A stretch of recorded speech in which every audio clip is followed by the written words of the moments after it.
ଜିତୁ ମୁଣ୍ଡା ନିଜ ଭଉଣୀର ଟଙ୍କା ଉଠାଇବା ପାଇଁ ଭଉଣୀର କଙ୍କାଳ ଧରି ବ୍ୟାଙ୍କରେ ପହଞ୍ଚି ଯାଇଥିଲେ। କାରଣ ସରକାରୀ ବ୍ୟବସ୍ଥା ପ୍ରକ୍ରିୟାରେ ସେ ସମ୍ପୂର୍ଣ୍ଣ ଛନ୍ଦି ହୋଇ ନୟାନ୍ତ ହୋଇଯାଇଥିଲେ। ଠିକ୍ ସେହିଭଳି ଆଜି ଏକ ବାସ୍ତବ ଚିତ୍ର ଆମେ ଆପଣଙ୍କୁ ଦେଖିବାକୁ ଯାଉଛୁ। ଯେଉଁ ସରକାରୀ ବ୍ୟବସ୍ଥା ପ୍ରକ୍ରିୟା, ଯେଉଁ ଡିଜିଟାଲ ବ୍ୟବସ୍ଥା ଭିତରେ ଏମିତି ଏକ ଜଣେ ଛନ୍ଦି ହୋଇଯାଇଛନ୍ତି, ଯେଉଁ ବ୍ୟବସ୍ଥା ତାଙ୍କୁ ଦୁଃଖ ଦରିଆକୁ ଠେଲି ଦେଇଛି। ଏହି ବାସ୍ତବ ଦୃଶ୍ୟ ଦେଖିବା ପାଇଁ ଆମେ ଆସି ପହଞ୍ଚିଛୁ ବାଲେଶ୍ୱର ଜିଲ୍ଲା ବାହାନଗା ବ୍ଲକ ଅନ୍ତର୍ଗତ ସାଉଡ଼ ଗ୍ରାମ ପଞ୍ଚାୟତର ପୁରାଣ ଗ୍ରାମର ରଘୁନାଥ ବାରିକ ତାଙ୍କର ଦିବ୍ୟାଙ୍ଗ ଝିଅ ଆଜି ନିଜ ଅସ୍ତିତ୍ୱ ଖୋଜୁଛି। ଆଜି ସରକାରୀ ଯୋଜନାରୁ ବାଦ୍ ପଡ଼ିଛି। ଚାଲନ୍ତୁ କ'ଣ ହେଇଥିଲା ସମସ୍ୟା, ସିଧାସଳଖ ପ୍ରତିକ୍ରିୟା ନେବା। ଆମ ନିକଟରେ ଅଛନ୍ତି ପୁରାଣ ଗ୍ରାମର ରଘୁନାଥ ବାରିକ। କ'ଣ ହେଇଛି ସମସ୍ୟା, ଦୁଃଖ କ'ଣ ଆପଣଙ୍କର? ଦୁଃଖ ମୋର ବିକଳାଙ୍ଗ ଝିଅ ଦୁଇଟା ବିକଳାଙ୍ଗ ଝିଅ ମୋର। ମୁଁ ସରକାରୀ ସୁବିଧା ଗୋଟାକର ପାଉଛି, ଆଉ ହେଉଛି ଗୋଟାକ ଝିଅର ଆଧାର କାର୍ଡ଼ ହେଇପାରୁନାହିଁ। କୌଣସି ମତେ ମୁଁ କଲେକ୍ଟର କତିକି ପ୍ରାୟ 20 ଥର କତିକି ଗଲିନି। ବାଲେଶ୍ୱର ଯାଇଛି 10 ଥର ଗାଁରୁ, ଆଉ ହେଉଛି ବାହାନଗା ବି ଯାଇଛି। କେହି ମୋ କଥା ବୁଝୁନାହାନ୍ତି, କେହି ଶୁଣୁନାହାନ୍ତି। କହୁଛି ମୋ ଆଧାର କାର୍ଡ଼ ମୁଁ କରିଥିଲି କେତେ କଷ୍ଟ ବ୍ଲକର, କହୁଛି ପେଣ୍ଟିଂ ହେଇକି ରହିଛି, ଆସୁନାହିଁ ଆଧାର କାର୍ଡ଼, କି ତା'ର 1200 ଟଙ୍କା ଭତ୍ତା ପାଉଛି, 3,500 ହେଉନି। କ'ଣ କହୁଛନ୍ତି ଆଜ୍ଞା? କ'ଣ କହୁଛନ୍ତି ଆଧାର କାର୍ଡ଼ କହୁଛନ୍ତି ପେଣ୍ଟିଂ ହେଇକି ରହିଛି, ଆସୁନି। କେତେ ବର୍ଷ ହେଲା ଆପଣ ଆଧାର ଆପ୍ଲାଏ କରୁଛନ୍ତି? 3-4 ବର୍ଷ ହେଲାଣି। 3-4 ବର୍ଷ? ହଁ, ଇଲେକ୍ସନ୍ କରିଥିଲୁ। ଆଚ୍ଛା, ଏଇ ଯେଉଁ ବର୍ଦ୍ଧିତ ଭତ୍ତା ପାଇବା ପାଇଁ କ'ଣ ଆଧାର କାର୍ଡ଼ ଆବଶ୍ୟକ ବୋଲି କହୁଛନ୍ତି? ହଁ, ଆଧାର କାର୍ଡ଼ ଆବଶ୍ୟକ କହୁଛନ୍ତି। କ'ଣ ବ୍ଲକରେ କହୁଛନ୍ତି? ବ୍ଲକରେ କହୁଛନ୍ତି ଆଧାର କାର୍ଡ଼ କରିବା ଆମେ କରିଦେବା। ଆଧାର କାର୍ଡ଼ ତମେ ଯେତେବେଳେ ଆଧାର ହେଉନି ବୋଲି କହିଲ, କ'ଣ କହିଲେ? ସେ କହୁଛନ୍ତି ଆମେ କରିଦେବା ତାଙ୍କର କହୁଛନ୍ତି, ଶୁଣୁନାହାନ୍ତି ଆମ କଥା। ଟିକେ ମୋ କଥା କେହି ଶୁଣୁନାହାନ୍ତି। ମୁଁ 50 ଟଙ୍କା ଛୁଆଟାକୁ ନେଇକି ଗାଡ଼ିର ମୁଁ ଯାଉନାହିଁ, ଗାଡ଼ିର ଛୁଆ ମୂର୍ଚ୍ଛା ହେଉଛି। ମୁଁ 10 ଥର ନେଲିନି ବ୍ଲକକୁ, କେହି ବୁଝୁନାହାନ୍ତି ମୋ କଥା। କହୁଛନ୍ତି ପେଣ୍ଟିଂ ହେଇକି ରହିଛି, ଆସିବ। କାହିଁ ଆସିବ ଏଠି 3-4 ବର୍ଷ ହେଲାଣି। କଲେକ୍ଟର କତିକି ଯିବାକୁ ଇଏ ସମସ୍ତେ କହୁଛନ୍ତି ଆମେ କରିଦେବା କାହିଁ ହେଉନି। ଆପଣଙ୍କୁ ହାତ ଯୋଡ଼ିକି ମୁଁ କହୁଛି, ମୋର ଝିଅଟାର ଟିକେ ଆଧାର କାର୍ଡ଼ କରିଦେଲେ ମୁଁ ଚିରକୃତ ହୁଅନ୍ତି। ମୋର ବହୁ କଷ୍ଟ ପାଉଛି ଝିଅଟା, ମୁଁ କିସ କରିବି, ବହୁ କଷ୍ଟ ପାଉଛି।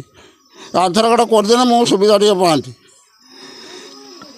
ଦେଖୁଥିବେ ରଘୁନାଥ ବାରିକ, ଯାହାକି ତାଙ୍କର ପ୍ରତିକ୍ରିୟା ଆମେ ନେଉଥିଲେ। ଆଜି ଆଧାର କାର୍ଡ଼ ସାଜିଛି ପ୍ରତିବନ୍ଧକ।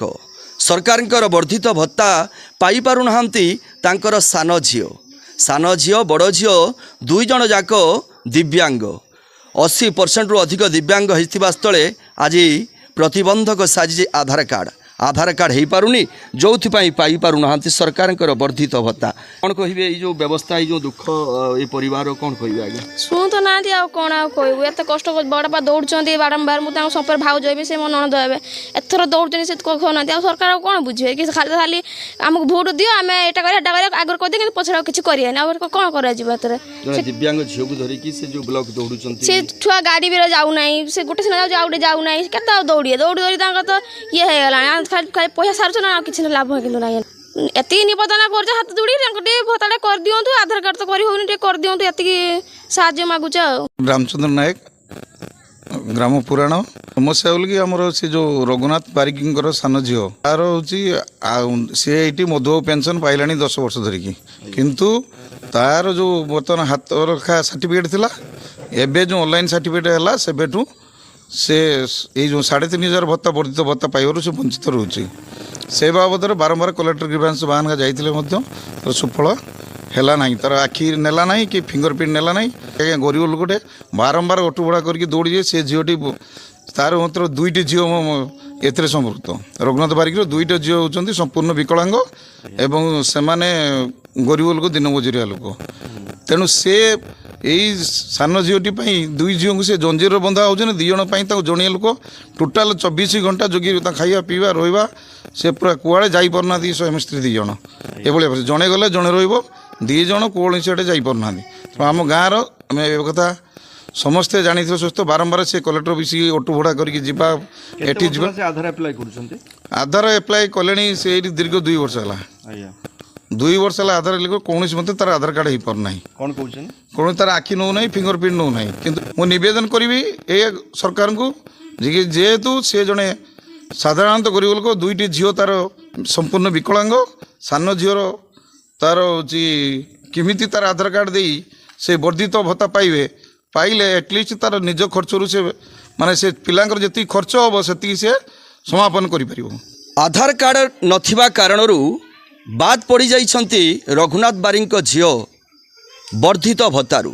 ଏବେ ବି ସେ 1200 ଟଙ୍କା ମାସିକ ଭତ୍ତା ପାଉଛନ୍ତି। ବୁଝ ଉପରେ ନଳିତାବିଡ଼ା ସଦୃଶ ଆଜି ଦିବ୍ୟାଙ୍ଗ ଝିଅକୁ ଧରି ବାପ ଅଫିସ୍ ଦୌଡ଼ି ଦୌଡ଼ି ନୟାନ୍ତ ହେଉଛି, କିନ୍ତୁ କେହି ତା କଥା ଶୁଣୁନାହାନ୍ତି, ନା ବ୍ଲକ ପ୍ରଶାସନ ନା ଜିଲ୍ଲା ପ୍ରଶାସନ। ସମସ୍ତେ ଜାଣିବି ଏପର୍ଯ୍ୟନ୍ତ ନୀରବ ହେଇ ବସି ରହିଛନ୍ତି। କ'ଣ ମାନବିକତାଠାରୁ ଊର୍ଦ୍ଧ୍ୱରେ ସରକାରଙ୍କର ଡିଜିଟାଲ ବ୍ୟବସ୍ଥା? ଏ ପ୍ରକାର ଏକ ପ୍ରଶ୍ନ ଗୁଞ୍ଜରଣ ହେଉଛି ଜନମାନସରେ। ତେଣୁ ଦେଖିବା ପାଇଁ ବାକି ରହିଲା ଆମର ଏହି ଖବର ପ୍ରସାରଣ ପରେ କେତେ ଶୀଘ୍ର ରଘୁନାଥ ବାରିଙ୍କ ଝିଅକୁ ଆଧାର କାର୍ଡ଼ ଦିଆଯାଉଛି ଏବଂ ସରକାରଙ୍କ ବର୍ଦ୍ଧିତ ଭତ୍ତା ପ୍ରଦାନ କରାଯାଉଛି। ବାହାନଗାରୁ ଜୟଦେବାଚାର୍ଯ୍ୟ, କାମୟାବ ଟିଭି।